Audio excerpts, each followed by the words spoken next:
Hello everyone, today I want to present my individual reflection in GLT class. My name is Astuti Eka Pratiwi. My student number is 11-2015-042. Let's get started. First, teaching grammar is necessary. Why? Because teaching grammar is important, especially for students who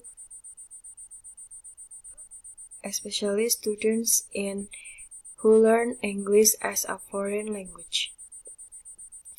If the student did not learn about the grammar, the student might produce incorrect pattern, rules, and how to use the language.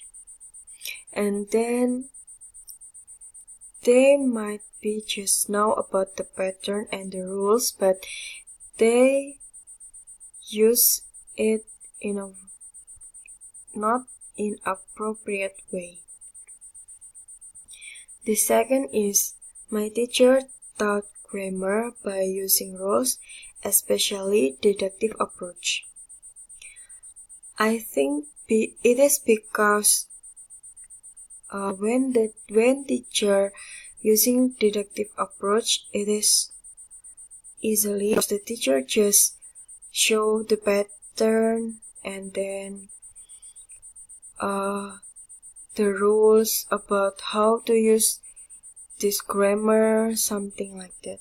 And then the third is, I think that teaching grammar is still necessary because, as I mentioned before, that teaching grammar is important.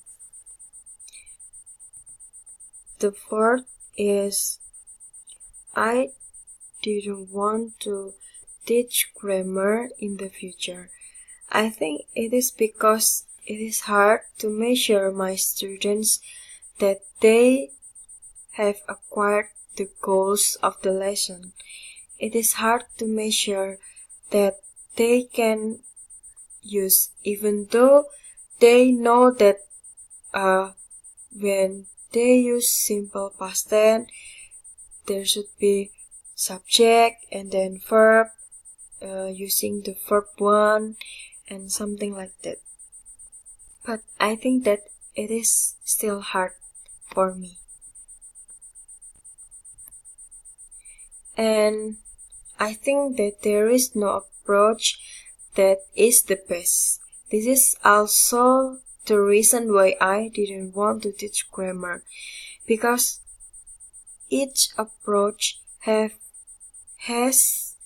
their own advantage and disadvantage. For example, teaching grammar using rules in the deductive approach, the student might easily get bored because the teacher might just provide the rules, pattern, and then for the inductive approach, it is good for students, especially in 21st century, because it is easily to understand and they can learn the grammar by experience it by themselves. And I think that this is all of that I can share. Thank you for your attention.